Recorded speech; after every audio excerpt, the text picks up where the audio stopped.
Shalom Bapak Ibu dan Saudara-saudara yang terkasih di dalam Tuhan. Kebenaran saat ini berjudul Firman yang mencerdaskan. Saudara-saudara, di dalam Roma 7 ayat 22, Paulus mengemukakan, sebab di dalam batinku aku suka akan hukum Allah. Selanjutnya di ayat 23-24 dikatakan, tetapi di dalam anggota-anggota tubuhku aku melihat hukum lain yang berjuang melawan hukum akal budiku dan membuat aku menjadi tawanan hukum dosa yang ada di dalam anggota-anggota tubuhku. Aku manusia celaka. Siapakah yang akan melepaskan aku dari tubuh maut ini? Namun di Filipi 3 ayat 7-9 tertulis, ditinjau dari hukum, aku tidak bercacat. Syukur kepada Allah oleh Yesus Kristus Tuhan kita. Jadi dengan akal budiku aku melayani hukum Allah, tetapi dengan tubuh insaniku aku melayani hukum dosa. Sepertinya kedua pernyataan Paulus ini saling bertentangan. Tentu tidak, karena hukum Allah standarnya adalah standar menurut Allah, bukan baik menurut standar Paulus sebelum ia bertobat. Paulus memahami apa yang baik menurut Tuhan. Ia melayani hukum Allah. Sementara ia masih ada di dalam kodrat dosa. Kodrat artinya sifat dasar yang menguasai seseorang, sehingga orang akan berperilaku sesuai dengan sifat dasarnya. Jadi, manusia berdosa itu di bawah hukum dosa. Saudara-saudara, hukum dosa berbeda dengan hukuman dosa. Manusia yang telah kehilangan kemuliaan Allah berkeadaan tidak akan pernah bisa tepat melakukan segala sesuatu sesuai kehendak Allah. Itu yang dimaksud dengan hukum dosa atau kodrat dosa. Jadi jangan berpikir manusia menjadi bejat seperti binatang, tidak. Manusia bisa baik secara hukum, walaupun tentu tidak sempurna. Allah yang bijak. Kalau ada kegagalan melakukan hukum, ada binatang yang dikorbankan. Maka Paulus mengatakan, aku tidak bercacat, bukan berarti ia tidak pernah salah. Saudara-saudara, kalau salah, dia bisa menyelesaikannya dengan darah domba.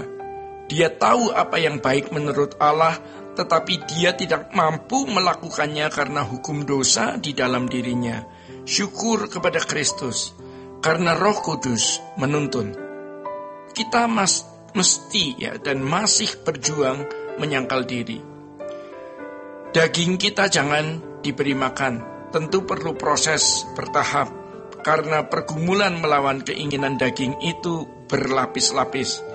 Ya, sudah lewat satu, muncul lagi yang lain. Kita sudah sabar menghadapi seseorang, nanti bertemu lagi orang jahat.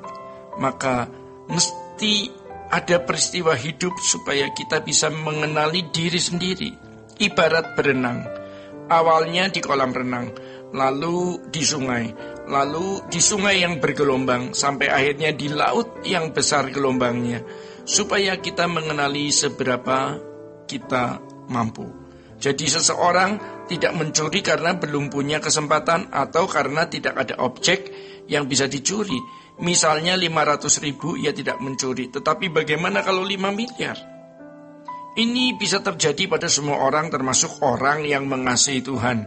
Namun kalau ia terus bertumbuh, maka dia memiliki haus dan lapar akan kebenaran. Selanjutnya Tuhan membuka mata untuk melihat dan akan memuaskan dia, sebab seandainya atau sebab standarnya itu sempurna seperti Kristus.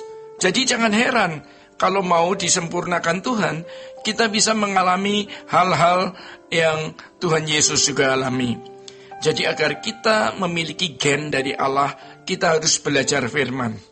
Bukan hanya firman yang bertalian dengan etika, Ya, jangan begini, jangan begitu, melainkan firman yang mencerdaskan. Sebab peristiwa-peristiwa hidup itu harus ditangkap oleh kecerdasan rohani sampai kita bisa melihat dan mengenali diri kita.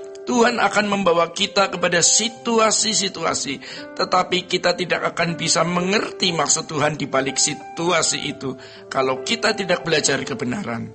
Jadi kebenaran firman itu mencerdaskan. Kecerdasan rohani itu bertahap.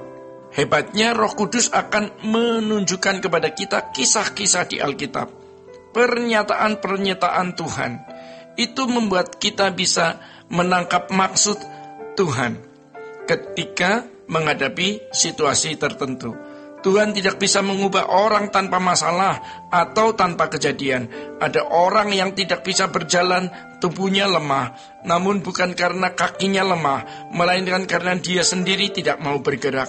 Ototnya tidak mau digerakkan, sampai akhirnya tidak bisa digerakkan. Jadi saudara-saudara, kita harus bergerak supaya kita bertumbuh. Makanya kalau mau jadi atlet yang sukses, harus ada rintangan, harus ada latihan. Tuhan pun tidak mendidik kita lewat kejadian-kejadian dan peristiwa-peristiwa. Tuhan membidik hal-hal salah yang melekat di dalam daging dan jiwa kita. Bagaimana Tuhan melepaskan unsur-unsur itu? Tuhan tidak mengadakan sulapan dengan mencabutnya, tetapi Tuhan memberi proses yang membuka kodrat-kodrat dosa kita sekaligus. Tuhan mengajarkan kita karakternya sendiri. Kalau proses ini terus berlangsung, pasti itu mengubah kodrat kita dan akan membentuk, menguasai, menentukan sikap hidup kita sampai akhirnya kita bukan tidak berbuat salah, melainkan tidak bisa berbuat salah, ya. Jadi bukan tidak membenci, melainkan tidak bisa membenci. Memang untuk sampai di tingkat ini berat, tetapi bisa. Maka Paulus mengatakan, hidupku bukan aku lagi, tetapi Kristus yang hidup di dalam aku. Berarti ia sudah berkodrat ilahi. Bapak, Ibu, dan saudara-saudara yang terkasih di dalam Tuhan, demikian kebenaran pada saat ini. Tuhan Yesus memberkati. Sola Gracia.